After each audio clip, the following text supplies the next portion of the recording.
Now off to the famous Spoleto Festival, so Martha Teichner can tell us about one of this summer's highlights. Eerie.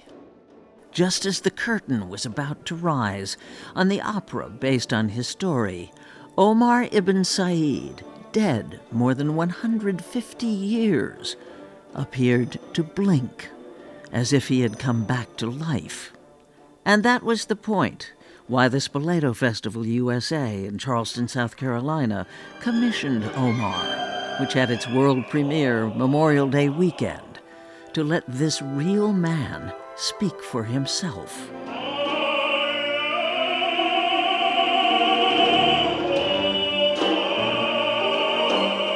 This is an Omar that was inspired by the writings that he left us, the writings that were written in enslavement.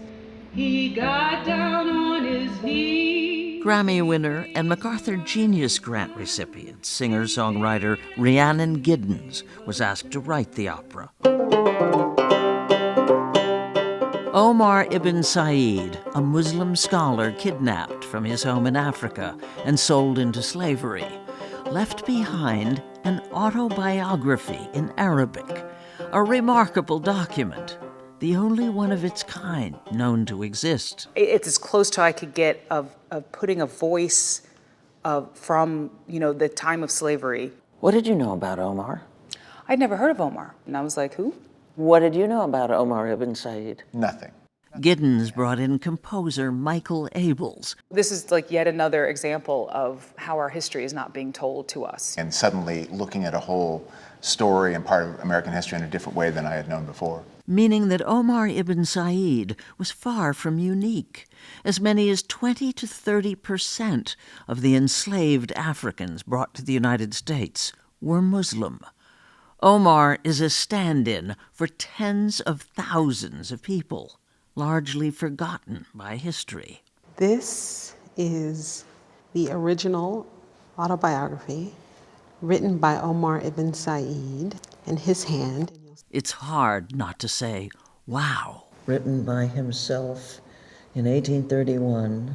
This translation is from the 1860s. And it starts out, in the name of the merciful. He starts out with a Muslim prayer. Lenisa Kitchener heads the African and Middle Eastern Division of the Library of Congress, which acquired it in 2019. He moves on throughout the translation to speak of his story in Senegal, to speak of his story upon arrival to the United States. Omar writes that he was from Fouta Toro in northern Senegal, that he spent 25 years studying Islam. A big army came, he goes on, and took me. After a month and a half at sea, he arrived in Charleston, South Carolina. Most likely here, at Gadsden's Wharf. It was 1807, a critical year in the history of American slavery. In 1807, it's important to note that there was the act of the prohibition of the importation of slaves. Scholars argue that Omar Ibn Said was perhaps on one of the last legal ships leaving West Africa, coming into the United States with a cargo of African individuals.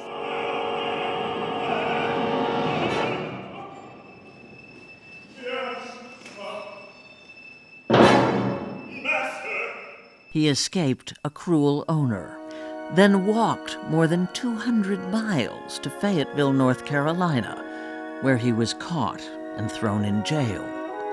What he did next astonished all who saw.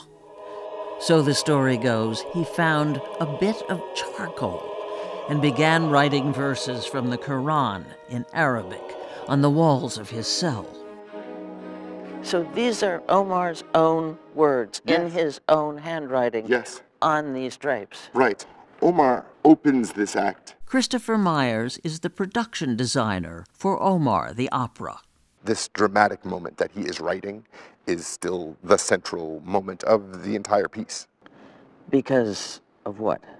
Because it was illegal at the time, because it was a remarkable thing for a black man to be writing, to be speaking his culture to kind of reveal the breadth and width of his humanity.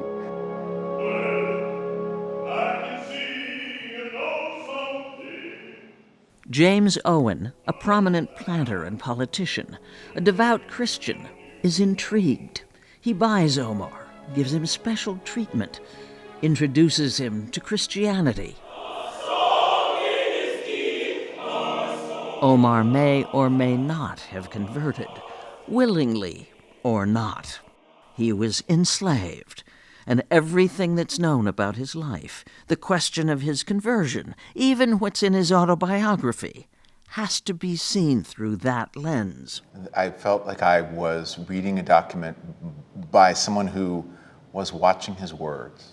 What do you mean? I didn't feel his heart. I felt like he was hiding himself. But without these pages, without being able to stare into his eyes, there would be no opera attempting to fill in the blanks. Omar will travel next to Los Angeles and multiple other cities after that.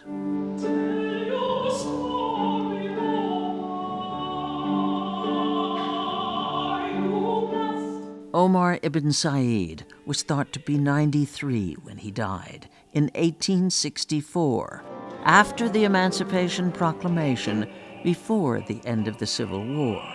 He was never freed. Why is Omar's story important to tell people?